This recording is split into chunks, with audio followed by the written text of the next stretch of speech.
I'll play devil's advocate po, ano. Dun muna tayo Yes. sa sa confidential funds. Obvious naman na ang daming questions that have been raised diyan po sa ongoing investigation sa House. At Yes. kitang-kita naman ng lahat na ayaw niyang sagutin, napakabastos ng kanyang pagtugon doon sa proseso sa House of Representatives. I think that is quite obvious to everyone. Pero tama ba na isinama doon sa impeachment complaint yung paggasta niya ng confidential fund nung hindi pa siya Vice President? When in fact, hindi naman siya ini-impeach. Hindi naman siya ma-impeach as mayor or vice mayor before, di ba? Ang focus dito, tanggalin siya bilang Vice President. Ano po yung relevance nun? Ang parang pinapakita lang, sa tingin ko lang po, because I'm not a complainant and I'm not also the lawyer who assisted them. Ang sa tingin ko po, ang kanilang dito is para ipakita yung pattern.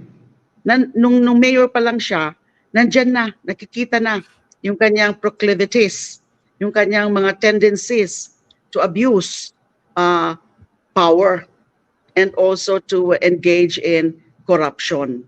Yun po yung parang pinapakita nila sa tingin ko po.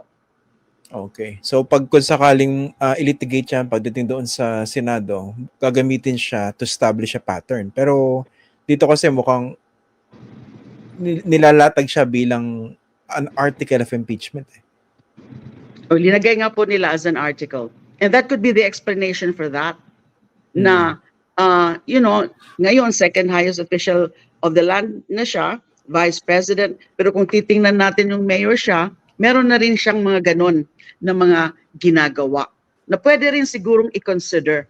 But again, the final say on this would be the House of Representatives if they opt to really go ahead with impeachment.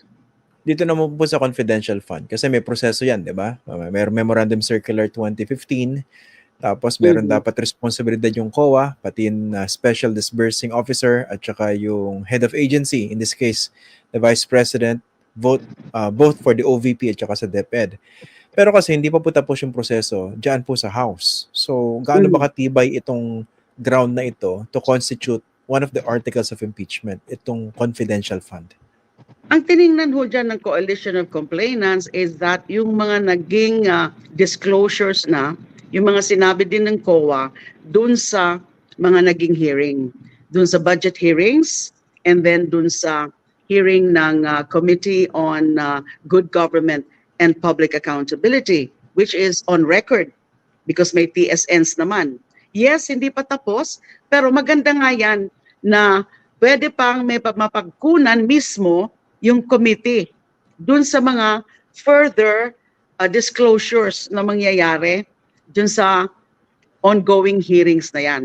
Yung linagay dito ay yung kung ano yung nakita na, kung ano na yung narinig natin, yung mga galing din sa COA na pwede. Because that is really a case of graft and corruption. Misuse of public funds is a case of graft and corruption and culpable violation of the Constitution. Kasi napaka-broad ng standards tungkol sa public officers. A public office is a public trust. And all public officers are subject to accountability. So napaka-broad po niyan eh. Okay. And kasama sa culpable violation of the Constitution. Opo. Yes. Again, I'd like to play devil's advocate kasi pag-uusapan din naman ito pag gumulong yung proseso dyan sa Justice Committee kung sakasakali. Itong isa sa mga sinaside po dito, yung nagpunta sa Germany, si Vice President kasama yung kanyang pamilya, di umano para manood ng Taylor Swift concert. Hindi naman binanggit dito yung concert yata, no? Pero yung umalis siya sa kasagsagan ng isang bagyo. Ang tanong ko po, mabigat bang ground yun? Kasi that can also be said of the president. Hindi ko naman sinasabing umalis yung presidente sa kasagsagan ng bagyo. Pero meron din siya mga parang ganyang gimmick eh. Diba? Parang pwedeng pagtingin ng ibang tao niyan pagbubulakbol. Diba? Yung panonood niya ng F1 race. Ang point ko, malakas bang ground dyan? O baka naman pwedeng tanggalin na? Mag-focus sa malalakas. Okay, as to whether or not malakas na ground, as to whether or not pwede itong tanggalin pagdating sa committee, tingnan na lang po natin. And that is why, Christian, this falls under the ground betrayal of public trust. Kasi expected talaga ng taong bayan, yung mga mamamayan, ng isang high official ay ang kanyang is about the interest of the people, the public interest. Na ganun, pwede bang ganun nakasagsagan ng isang bagyo basta ka na lang aalis para manood ng kung anuman sa ibang bansa. So public office again is a public trust. Public officials are expected to really act with diligence, with utmost responsibility, etc. So kaya linagay itong under betrayal of public trust kasi parang it undermines yung kaya ka hinalal na second highest official of the land is for you to be conscientious enough na kinukonsider mo yung ganyang mga circumstances na inuuna mo dapat ang kapakanan ng taong bayan before any personal aggrandizement or personal interest. And kaya nga sinama rin dito under the betrayal of public trust, magkasunod po silang articles Article 14 and Article 15. Yung walang narinig sa kanya, hindi niya kinokondem yung aggression ng China sa West Philippine Sea. So again, under betrayal of public trust. As to whether these are strong grounds, enough strong grounds, then let the House of Representatives decide on that. Okay. Doon sa mga viewers, no, sana malinaw sa inyo yung proseso. Kasi pwedeng marami silang ipinasok dyan sa impeachment complaint, pero ultimately, ang House po yung magde-decide kung ano yung bubuo doon sa articles of impeachment. At yung articles of impeachment, yan po yung mga magiging formal na akusasyon sa Vice President kung sakali umakyat yung proseso sa trial diyan sa Senado. Yan yung ipoprove, 'di ba? Yung papatunayan ng mga kongresista bilang mga prosecutors. Okay, kasi inisip ko rito, ma'am, baka sabihin, 'di ba sa konstitusyon, hindi naman trabaho ng Vice President na tumulong sa nasalanta. Hindi naman trabaho ng Vice President na kondinahin yung China. 'Di ba ganun kapiloso po sumagot yung Vice President eh. 'Di ba? Baka doon mapunta yung usapan na yan. Teka, pasahin niyo yung responsibilidad ng isang Vice President sa konstitusyon. Spare tire lang naman eh. Hintayin mamatay o ma-incapacitate permanently yung presidente, hindi po ba?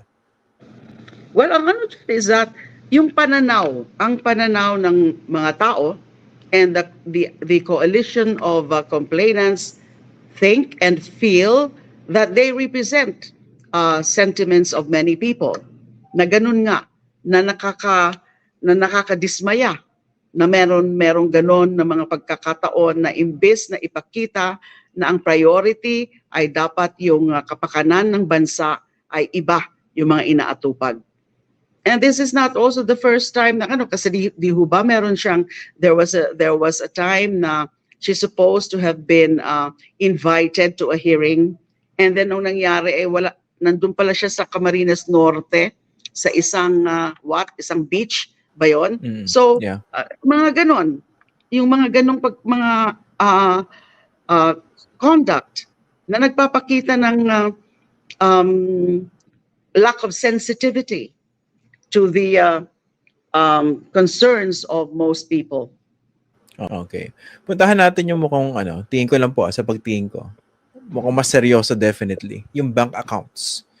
Kasi kung totoo meron siya mga bank accounts na milyon-milyon at hindi, ang una nag-ingay dito si former Senator Sonny Trillanes at inulit niya uli yan doon sa pinakahuling pagdinig ng Committee on Good Government. Gaano po ba ka-solid itong ground na ito, yung bank accounts? Kasi ito yung parang kagimbal-gimbal kung totoo eh. Yung tumanggap daw ng pera from known drug traffickers, hindi po ba? Yan ang akusasyon eh. Yes.